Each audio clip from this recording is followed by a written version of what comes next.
Hey everyone, this is Roshni Vasudev Budhra. I belong from Jaisalmer Rajasthan.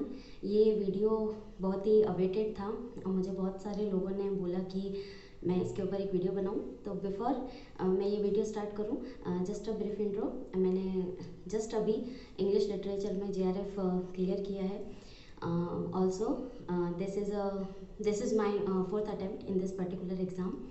और इससे related जितनी भी क्वायरीज़ हैं, जितने भी डाउट्स हैं और जितनी भी सारी चीज़ें हैं वो मैं इस वीडियो में डिस्कस करूँगी. और इसके अलावा जो इम्पोर्टेंट थिंग है वो ये है कि मैं एक्सपेक्ट करती हूँ कि आप समझें इस बात को कि this is a long journey and we have to be patient. So before telling you कि आपको ये चीज़ें करनी है और ये चीज़ें फॉलो कीजिए, मेरे को आपको ये बताना है कि कौन सी चीज़ें आपको नहीं करनी है. Things that you must never do before approaching this exam. क्योंकि जब भी हम एक ऑब्जेक्टिव पैटर्न पे बेस्ड एग्ज़ाम को अप्रोच करते हैं तो हमारे सामने चार ऑप्शंस होते हैं. We have to attempt the correct one. उसको करने से पहले हम एलिमिनेट करते हैं द रॉन्ग वंस. हम हमेशा सही ऑप्शन पे नहीं पहुंचते हैं, पहले हम गलत ऑप्शंस को एलिमिनेट करते हैं. तो इस एग्ज़ाम को अप्रोच करने के लिए मैं आपसे ये चाहती हूँ, बहुत सारे लोग आपको बताएंगे कि ये करिए, वो करिए, इन बुक्स को अप्रोच करिए, ये सिलेबस है, इसको ऐसे फॉलो करिए. नहीं, सबसे पहले आप ये जानिए कि आपको क्या नहीं करना है. इस एग्ज़ाम को, इस पर्टिकुलर एग्ज़ाम के लिए आपको क्या नहीं करना है. जो पहली चीज़ है जो आपको बिल्कुल भी नहीं करनी है इस एग्ज़ाम को अप्रोच करने से पहले, that is ignoring paper one. Underestimating paper one can be really dangerous for you. अगर मैं अपनी बात करूँ, it all started in 2018. Back in 2018 I was appearing MA final year. I was in my final year of post graduation and I come across one video over YouTube. You will be surprised to know that मुझे मेरे खुद के subject के syllabus से पहले ये पता था कि पेपर वन का सिलेबस क्या है. I was more aware of the syllabus of paper 1 than I was aware of the syllabus of paper 2, which is my own subject. And also क्योंकि मैं एक लिटरेचर बैकग्राउंड से नहीं आती हूँ, मेरा सिर्फ पोस्ट ग्रेजुएशन है लिटरेचर में, तो मेरे लिए बहुत ही क्यूरियस था सब कुछ. मेरे लिए पेपर वन भी उतना ही नया था जितना पेपर टू. मेरे लिए दोनों सेम लेवल पर थे. सो हो सकता है कि जिनका मास्टर्स में या फिर जिनका बैचलर्स में ऑलरेडी पोस्ट इंग्लिश लिटरेचर है, उनको शायद ये चीज़ इतनी कनेक्टेड नहीं लगेगी, लेकिन उन लोगों को जिनके लिए इंग्लिश लिटरेचर नया है वो मेरी बातों से थोड़ा सा कनेक्ट कर पाएंगे. लेकिन आफ्टर अ टाइम दोनों के लिए ये वीडियो सेम हो जाएगा, because the approach and the sources are same for both the parties. So let's come to the topic, that is paper one.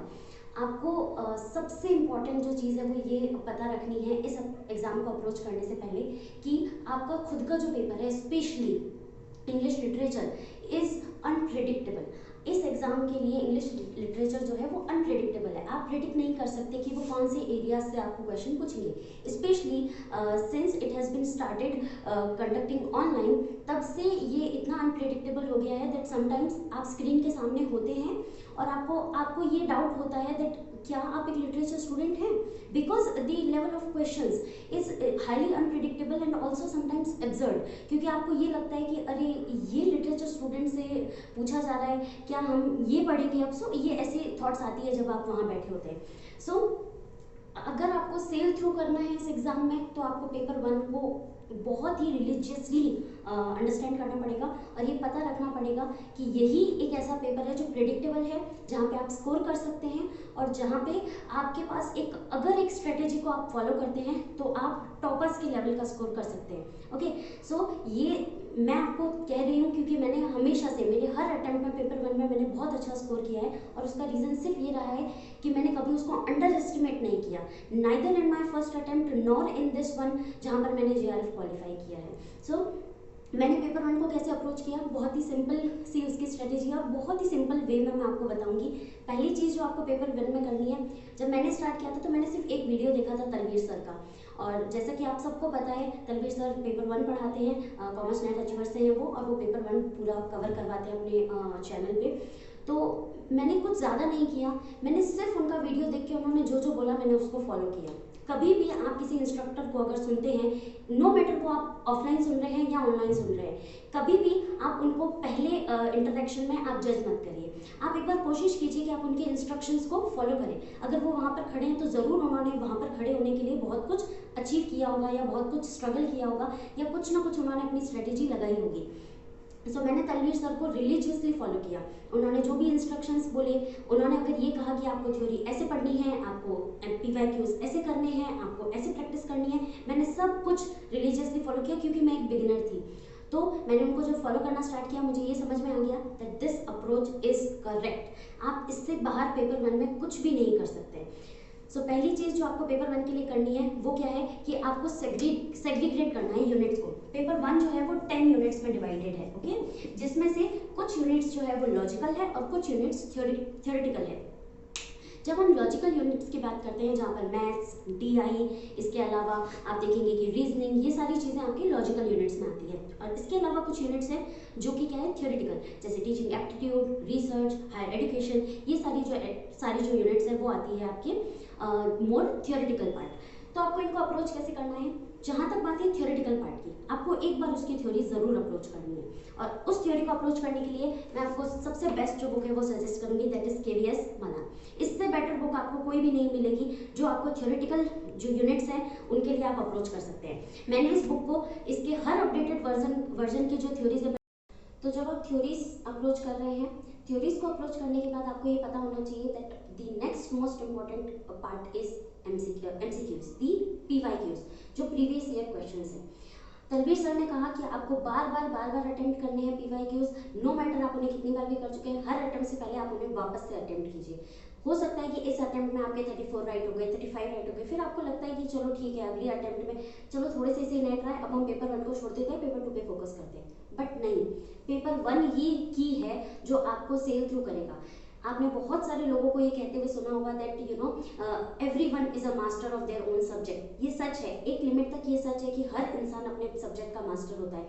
लेकिन नेट जैसे एग्जाम में जहाँ पर क्वेश्चंस अनप्रेडिक्टेबल है, जहाँ पे एरियाज अनप्रेडिक्टेबल है, वहाँ पर आप ये नहीं सोच सकते कि हम हमारे सब्जेक्ट के मास्टर हैं, क्योंकि कई बार हम वहीं पे कम पड़ जाते हैं और दूसरा कुछ हमें सेल थ्रू करता है। तो ज़रूर से ज़रूर आप पेपर 1 को रिलीजियसली तैयार कीजिए। और कोई भी इंस्ट्रक्टर अगर आप फॉलो कर रहे हैं तो आप उनके इंस्ट्रक्शंस को completely step by step follow कीजिए। कभी भी किसी इंस्ट्रक्टर के इंस्ट्रक्शंस को आप नलीफाई मत कीजिए फर्स्ट इंटरेक्शन में। आप उसको ट्राई करिए और फिर अगर आपको लगता है कि आपके लिए कोई और स्ट्रेटेजी काम करती है तो आप उसमें मूव कर सकते हैं। तो आपको PYQs अटेम्प्ट करने हैं, एक बार नहीं, अगेन एंड अगेन आपको उनको अटेम्प्ट करना है। हो सकता है कि फर्स्ट टाइम में सिर्फ और सिर्फ आपको क्वेश्चंस लर्न होंगे, आपको पैटर्न समझ में नहीं आएगा, लेकिन सेकंड टाइम में, थर्ड टाइम में आपको वो पैटर्न अंडरस्टैंड हो जाएगा। अब आप खुद उन एग्जामिनर्स के हिसाब से सोचने लगेंगे कि शायद अब वो ये क्वेश्चन सेट कर सकते हैं। और पेपर 1 की सबसे बड़ी क्वालिटी है कि ये थोड़ा प्रेडिक्टेबल है, क्योंकि ये लॉजिकल है और इसमें प्रैक्टिस जितना ज़्यादा होगा आप उतना ज़्यादा स्कोर कर सकते हैं। तो थ्योरेटिकल यूनिट्स में आपको पहले थ्योरी अटेम्प्ट करनी है, उसके बाद में आपको PYQs करने हैं, and that too again and again. इसके बाद आती है बात कि मैथ्स, रीजनिंग और ये वाला जो एरिया है। बहुत सारे स्टूडेंट्स मुझे कहते हैं मैम हम मैथ्स में इतने अच्छे नहीं हैं, मैम हमारी रीजनिंग में मार्क्स नहीं आते हैं, मैम हम कैलकुलेशन नहीं कर पाते हैं DI की, मैम हमारी मैथ्स तो एकदम ही वीक पड़ जाती है, मैम हम उस मोमेंट पे गलत कैलकुलेशन कर लेते हैं। इसके लिए मैं आपको सिर्फ एक सोल्यूशन दूंगी।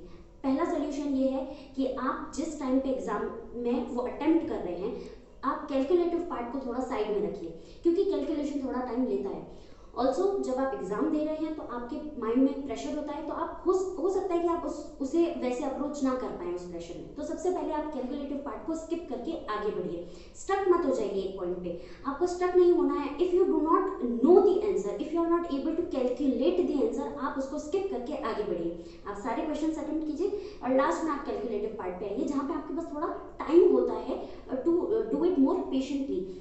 अगर मैथ्स के क्वेश्चन में आप एक मल्टीप्लाई गलत कर देते हैं, एक डिवाइड गलत कर देते हैं, तो वो आपका पूरा क्वेश्चन गलत हो जाता है। इसलिए जब आप एग्जाम में बैठे हैं तो आप पेशेंटली उसको अटेम्प्ट करिए, और अगर आपको नहीं आ रहा है तो आप स्किप करके और फिर वापस आके उसको कैलकुलेट करिए। ऑल्सो उनको अप्रोच करने के लिए आप क्या करेंगे, आपको सिर्फ और सिर्फ बेसिक कॉन्सेप्ट्स देखने हैं। आप मैथ्स के बेसिक कॉन्सेप्ट्स, रीजनिंग के बेसिक कॉन्सेप्ट्स देखिए और उनकी जितनी ज़्यादा हो सके आप प्रैक्टिस कीजिए।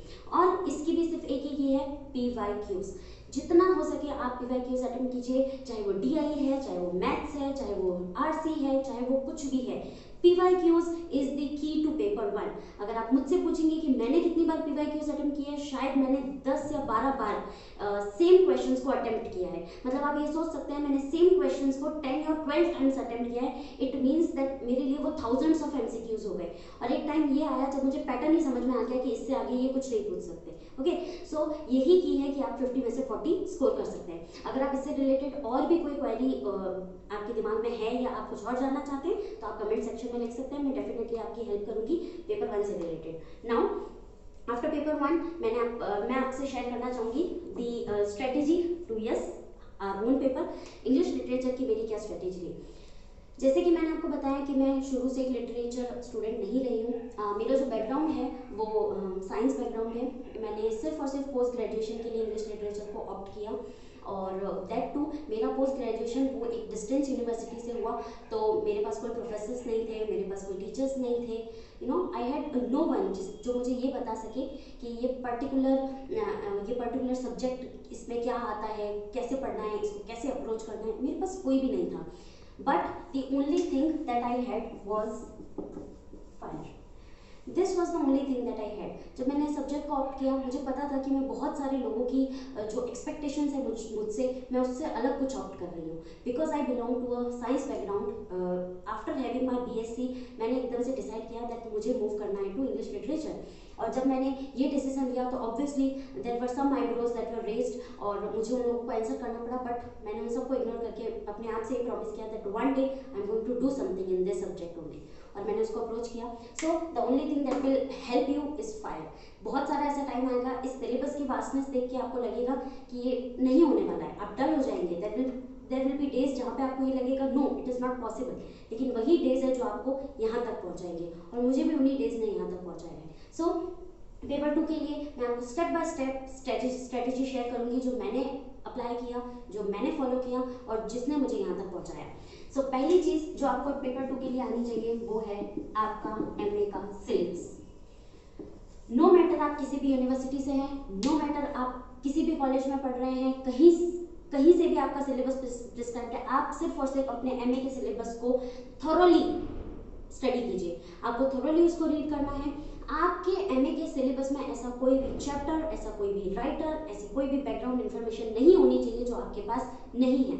अगर आप अपने MA के सिलेबस को रिलीजियसली फॉलो करते हैं, अगर आप अपने MA के सिलेबस में थरो होते हैं तो मुझे ऐसा लगता है कि आप 25 to 30% अपनी JRF की जर्नी को वही क्लियर कर लेते हैं। And it is a big number. 30% is not a small number, it is a big number. जब मैं आपसे कह रही हूँ कि अगर आपने अपना MA का सिलेबस कर लिया है अच्छे से तो आप 30% अपने JRF की जर्नी तक पहुँच चुके हैं। अब बाकी के जो 60-70% है वो हमें कैसे करना है, उसमें पेपर 1 का रोल मैं आपको बता चुकी हूँ। अब मैं आगे आपको बताती हूँ कि इसके बाद आपको क्या करना है। ओके, जब आप अपने MA का सिलेबस थोरोली कर चुके हैं तो दूसरी चीज जो आपको ध्यान रखनी है इस सिलेबस को अप्रोच करने से पहले that is details and understanding.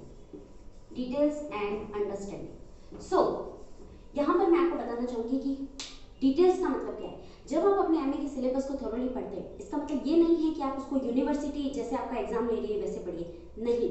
आपको अपने MA के सिलेबस में डिटेल्स पे जाना है। जो भी राइटर आपके सिलेबस में है आप उसकी बैकग्राउंड इन्फॉर्मेशन पे जाइए। आप वो राइटर जिस भी इरा से बिलोंग करते हैं आप उनकी बैकग्राउंड इन्फॉर्मेशन पे जाइए। आप बायोग्राफिकल डिटेल्स पढ़िए। बायोग्राफिकल डिटेल्स के साथ साथ आप सोशियो पॉलिटिकल डिटेल्स को पढ़िए। जितना आप अपने MA के सिलेबस में डिटेल्स और अंडरस्टैंडिंग को इन्वॉल्व करेंगे उतना ही आपकी JRF की जर्नी क्या हो जाएगी, ईजी हो जाएगी। अगर आप ये सोचते हैं कि हम एग्जाम के लिए पढ़ लेते हैं और ये सब चीज़ें, it is going to be very difficult for you when you approach this syllabus. Okay, इस सिलेबस को अप्रोच करने के लिए आपको स्टार्टिंग वहीं से करनी पड़ेगी जहाँ पे आप अपने MA के सिलेबस को शुरू करते हैं। उसके बाद डिटेल्स और अंडरस्टैंड के बाद में हम आते हैं हमारे मेन सिलेबस पर, जो कि आप देख रहे हैं मेरे पास उसके लिए स्टैंडर्ड मटेरियल है। मैं रिक्वेस्ट करूँगी कि इस सिलेबस को इस पूरे मटेरियल को आपके सामने अच्छे से मैं एक्सप्रेस कर पाऊँ। स्टार्ट।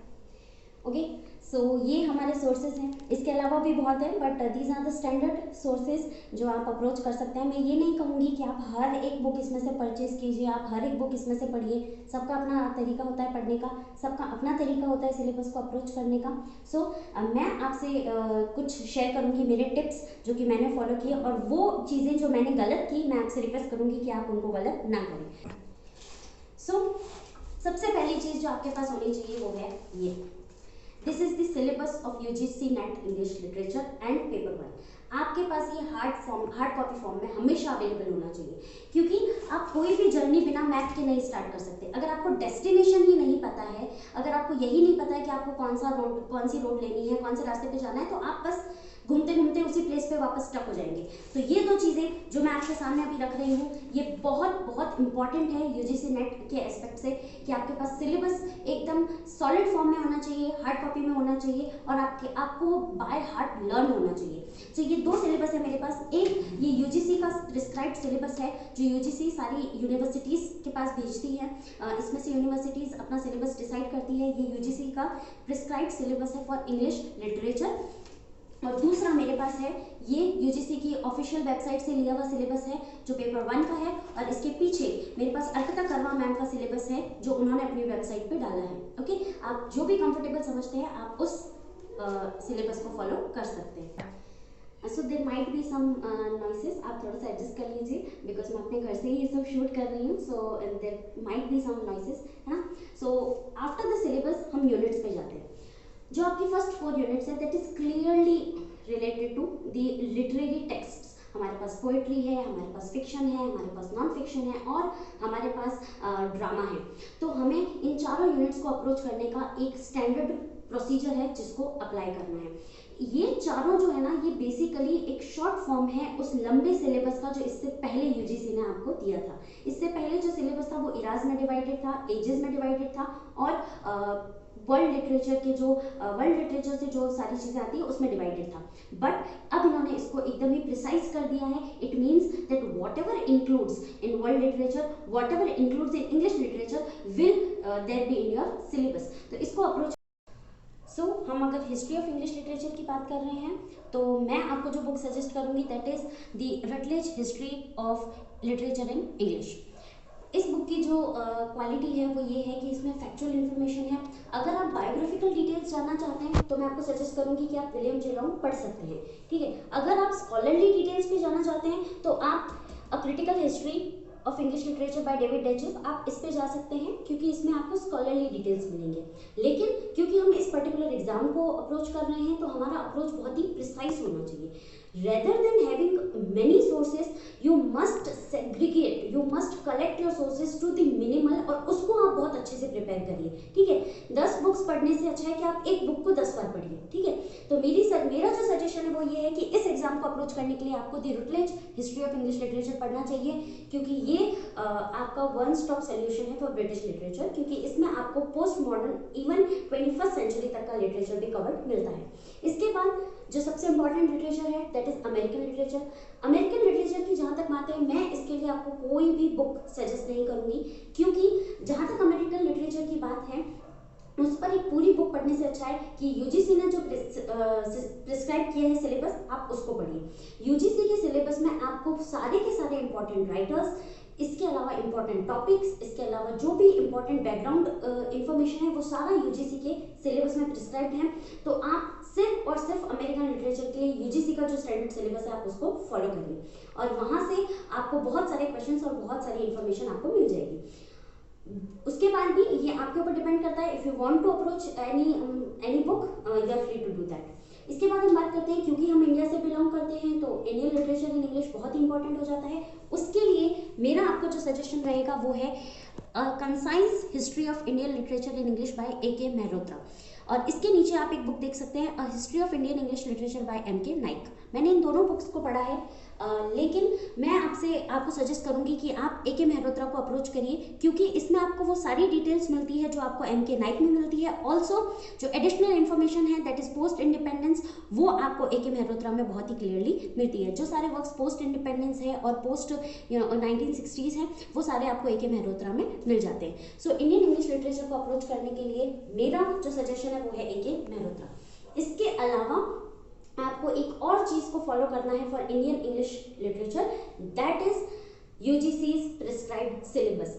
बहुत सारे ऐसे टेक्स्ट हैं, बहुत सारी ऐसी रीडिंग्स हैं जो यूजीसी ने प्रिस्क्राइब की है, और क्योंकि मैंने उसको step by step word by word follow किया है, मैं आपको सजेस्ट करूंगी कि आप साइड बाय साइड वो जरूर फॉलो करें।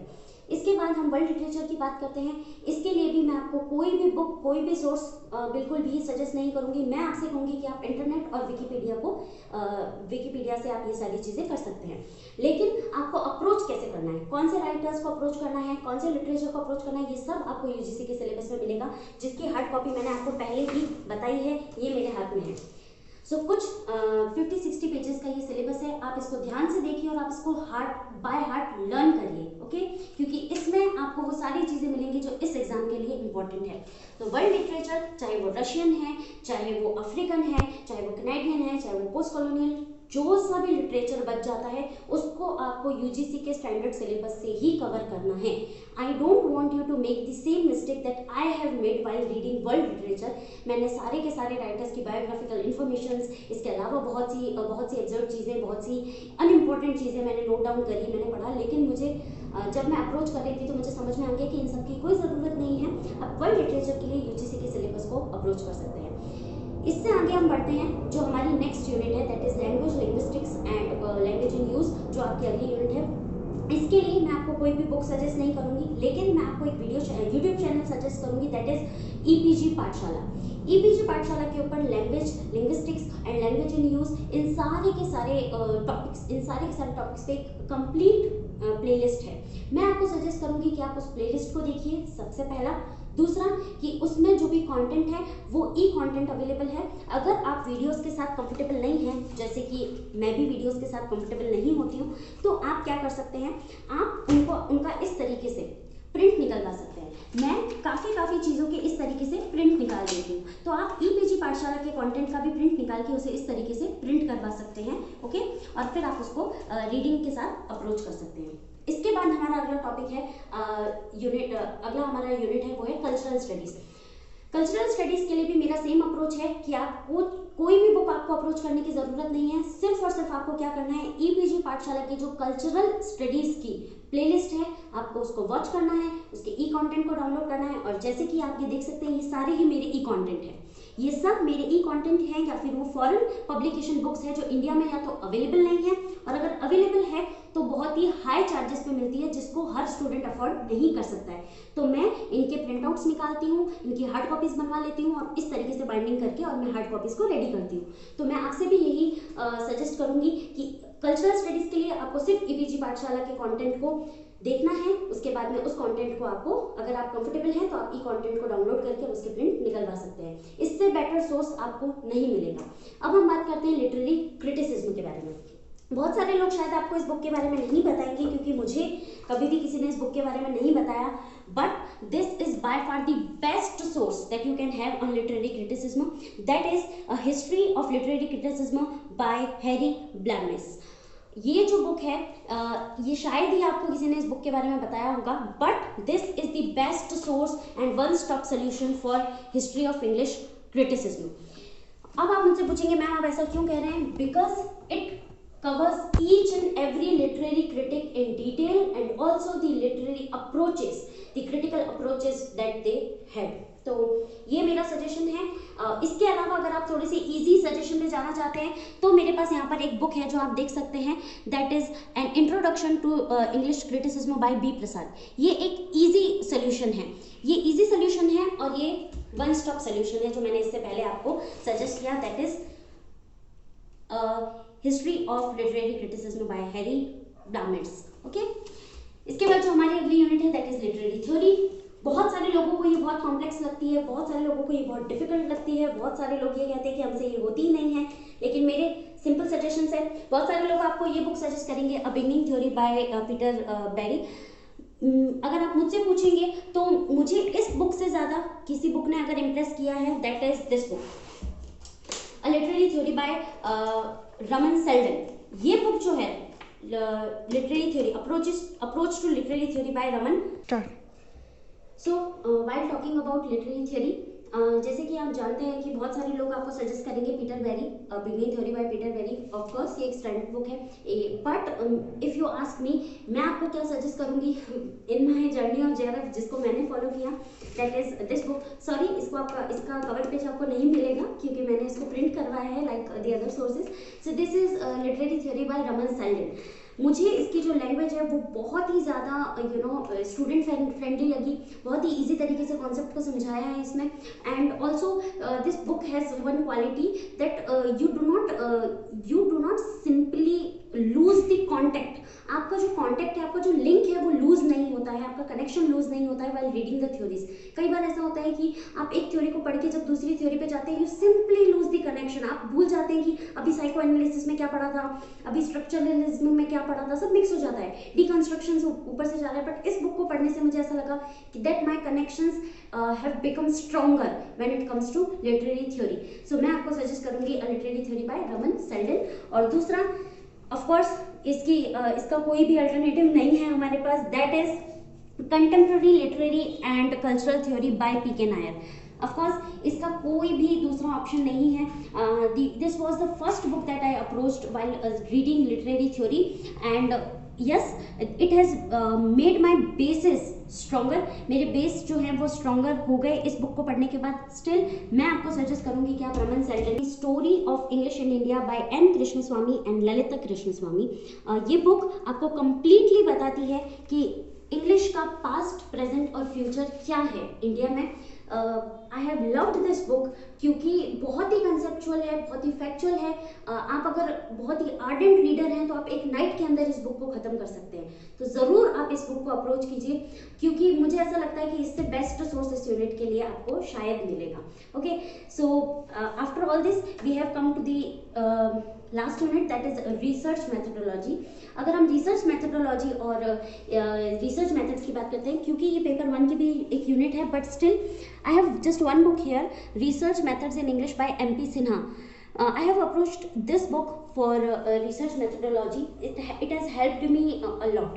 लेकिन फिर भी क्योंकि मैंने आपसे कहा कि मैं आपसे वो चीज़ें शेयर नहीं करूंगी जो शायद मुझसे गलत हो गई, सो मैं आपसे सजेस्ट करूंगी कि एमएलए हैंडबुक जो हर साल अपडेट होके आती है, एमएलए हैंडबुक जो रिसर्च मेथड्स की है वो हर साल अपडेट होके आती है, तो आप अपने अटेम्प्ट से पहले एक बार एमएलए हैंडबुक का जो शॉर्ट वर्जन है आप उसको ज़रूर पढ़िए। क्योंकि आई हैव नोटिस्ड पिछले 2-3 एग्जाम में मैंने ये नोटिस किया कि वो क्लियरली एमएलए के जो स्टैंडर्ड फॉर्म्स हैं उससे क्वेश्चंस पूछते हैं, जो रिसर्च शायद वो बिब्लियोग्राफी से पूछ सकते हैं या वो और भी किसी जगह से पूछ सकते हैं, how to mention, how to acknowledge या how to mention the writers या ऐसा कुछ भी। तो आप एमएलए हैंडबुक को ज़रूर अप्रोच कीजिए। और दूसरा, अगर आपको ये भी नहीं समझ में आता है, अगर आपको एमएलए भी नहीं समझ में आता है, तो मेरे पास तीसरा ऑप्शन है, that is ePG Pathshala's research methods. आप ईपीजी पाठशाला के कंटेंट को ज़रूर ही फॉलो करिए, उसका ई कंटेंट अवेलेबल है, आप उसका प्रिंट निकलवा सकते हैं और आप उसको प्रिंट निकलवाने के बाद स्टडी कर सकते हैं।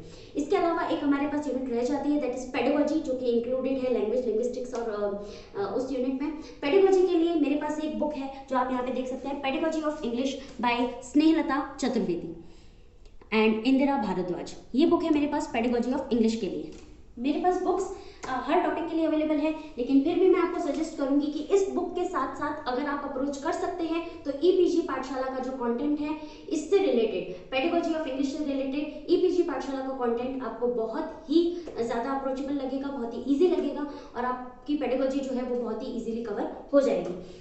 तो ये सारे मेरे सोर्सेज थे। इनके साथ मैं 1-2 एडिशनल इन्फॉर्मेशन आपके लिए रखना चाहूँगी जो आपको बहुत ही यूजफुल हो सकती है, जो कि मस्ट बुक्स है। यहाँ पर आप एक बुक देख सकते हैं, glossary of literary terms by M H. Abrams. ये बुक अगर आपने स्टडी नहीं की है तो शायद आप बहुत कुछ मेजर मिस कर रहे हैं इंग्लिश लिटरेचर में। मैंने इस बुक को कम से कम 3 बार स्टडी किया है। एटलीस्ट 3 टाइम्स मैंने इस बुक को कंप्लीट किया है। और अगर आप इस बुक को अप्रोच नहीं कर रहे हैं तो शायद आप एक लिटरेचर में एक बहुत ही बड़ा एरिया मिस कर रहे हैं। इसके अलावा मैं आपको जो दूसरा सोर्स बताना चाहूँगी that is the Oxford companion of English literature. इसमें बहुत सारी ऐसी माइन्यूट डिटेल्स आपको मिलेगी जो कि आपको एग्जाम में डायरेक्ट पूछी जाती है, डायरेक्टली आपको काफ़ी एग्जाम्स में मिलती है जो यहाँ से आती है। तो इस कंपेनियन को आप ज़रूर से अपने साथ रखिए। हो सकता है आप इसको पेज बाय पेज नहीं, वर्ड बाय वर्ड नहीं पढ़ सकते, बट कुछ एंट्रीज आप इसमें से पढ़ सकते हैं और ये आपको बहुत ज़्यादा हेल्प करेगा to approach literature in a better way. अब बात करते हैं नोट्स की। तो नोट्स के लिए जैसा कि आप यहाँ पे देख सकते हैं, मेरे काफ़ी नोट्स मैंने यहाँ पर रखे हैं। ये कुछ नोटबुक्स है मेरी जिसमें मैंने नोटिंग किया है। मैं नोटिंग के लिए किसी को भी को सजेस्ट नहीं करूँगी क्योंकि सबका अपना तरीका होता है नोटिंग करने का। किसी को डिटेल में चीज़ें पसंद आती हैं, किसी को शॉर्ट हैंड चीज़ें पसंद आती है, तो सबका अपना तरीका होता है। But being a JRF holder मैं आपको एक चीज़ ज़रूर कहूँगी कि ज़रूर लिखिए। जो भी आपको इंपॉर्टेंट लगता है चाहे थोड़ा सा ही लिखिए, बट लिखिए ज़रूर, बिकॉज बहुत डिटेल से इंग्लिश लिटरेचर में बहुत सारी चीज़ें आपको याद रखनी पड़ती है, बहुत सारी चीज़ें कई बार मिस हो जाती है। तो जो भी आपको इंपॉर्टेंट लगता है, आपको लगता है कि आपके काम आ सकता है आगे, आप डेफिनेटली उसको नोट करिए, आप डेफिनेटली उसको कहीं ना कहीं नोट करके और अपने साथ रखिए ताकि वो आपको आगे जाके फिर वापस से आपको इन सारे सोर्सेज को स्टडी ना करना पड़े। इसके अलावा अगर आप मेरे से कुछ भी जानना चाहते हैं या कुछ भी आपको हेल्प चाहिए तो आप कमेंट सेक्शन में बता सकते हैं। So that was it and have a great day. तो एक बहुत ही इंपॉर्टेंट पर्सन है जिनको मैं थैंक यू बोलना चाहूँगी। ये जो मैंने आज अचीव किया है it was not possible without some people जिन्होंने थ्रू एंड थ्रू मुझे गाइड किया है। ज़रूर से मैं आपको ये बताऊंगी कि मैंने कभी कोई सब्सक्रिप्शन नहीं लिया, मैंने कभी भी कोई कोचिंग क्लासेस ज्वाइन नहीं की, मैंने सब कुछ सेल्फ किया। लेकिन इसका मतलब ये नहीं है दैट मुझे किसी ने गाइड नहीं किया या मुझे किसी ने हेल्प नहीं किया।